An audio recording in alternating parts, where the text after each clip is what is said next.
Hey everyone, today I'm creating a couple of cards using leftover diamonds from my other hobby, which is diamond painting. So you can see here I have a whole bunch of packages of different colors and they have the DMC number written on the little Ziploc. That's just so you can tell them apart if you decide to use them for another project. But I went through some of my spares. This is not all of them, but it is the ones where I have the biggest bags. And I picked 4 colours that I thought would go together that would be quite universal. So potentially good for female and for male cards, but also ones that I had so many of them that doing this project would not even put a dent in my leftovers. So I have a white card panel here and I have cut a rectangle out of it using my MFT window die. And I am putting some double-sided tape on the back. This basically just emulates the way that you would do diamond painting. Sometimes it is on what's called poured glue, which is a lot thicker and stickier, and sometimes it's on double-sided adhesive. I'm using my double-sided tape to try and recreate that environment, and in the end it actually worked really well. I was careful to push the diamonds down really carefully into the tape, and then after I completed my design, I then used a roller to really push it in even more firmly. So at the moment, I have no clue what design I'm going to create. I just decided that I would use these 4 colors to create little shapes and little patterns and just fill in this little rectangle. Sometimes I did really fiddly designs. Sometimes I used my multi-placer and tried to do it a little bit more quickly. It was not particularly time consuming, but it did really make me appreciate that working on poured glue is way more fun. So I normally get my diamond paintings from Diamond Art Club, which is a US-based company. They have absolutely amazing designs and amazing quality products. So I'm very, very used to using their kits, and I'm very, very used to the quality of diamond and then using that poured glue. So I did find this a little bit more challenging to work with. If I put things down wonky or sideways, it's a little less forgiving to move the diamonds around the pattern. And you can see here that I'm trying to push them and straighten them a little bit with my single placer. In terms of the design itself, you could do anything you like. You could do a picture, you could do something at Christmas time, you could do a Christmas tree.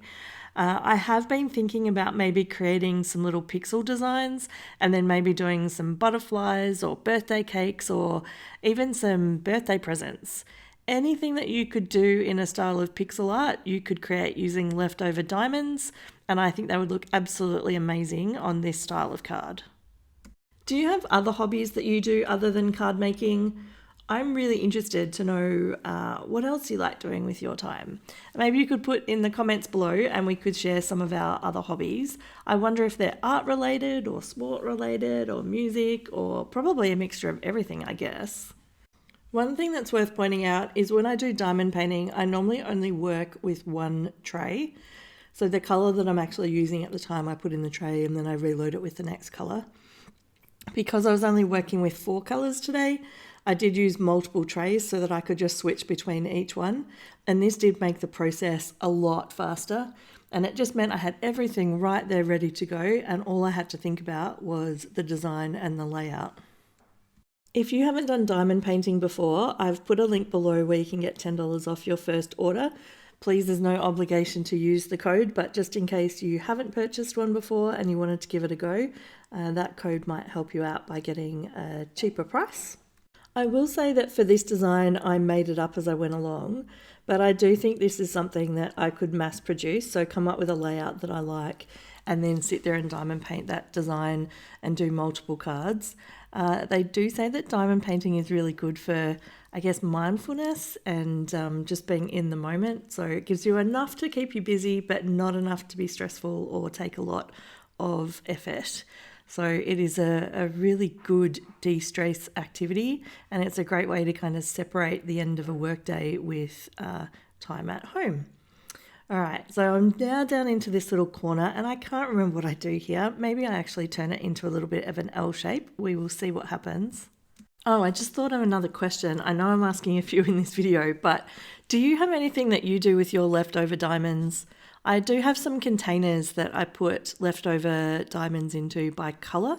So when I have loads of leftovers, I load them in and I've got all my yellows together, all my greens, all my blues.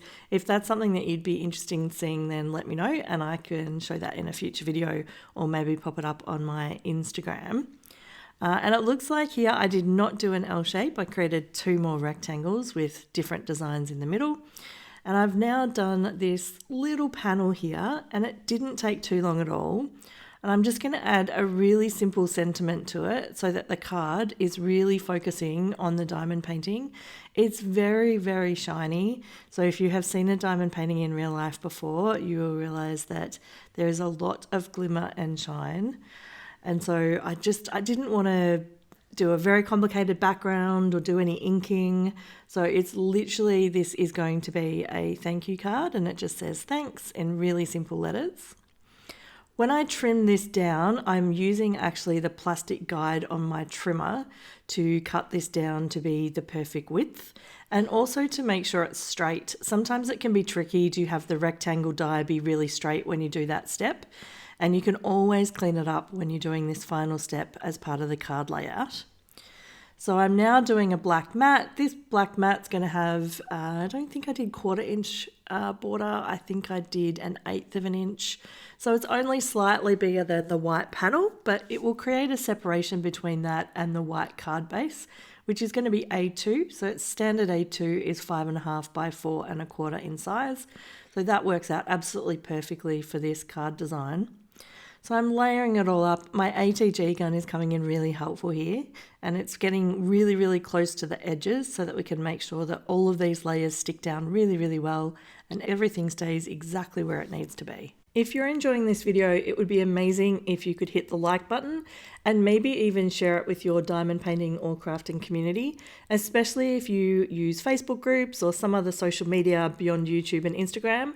I don't use those, so it'd be super helpful if you could do that on my behalf. Thank you.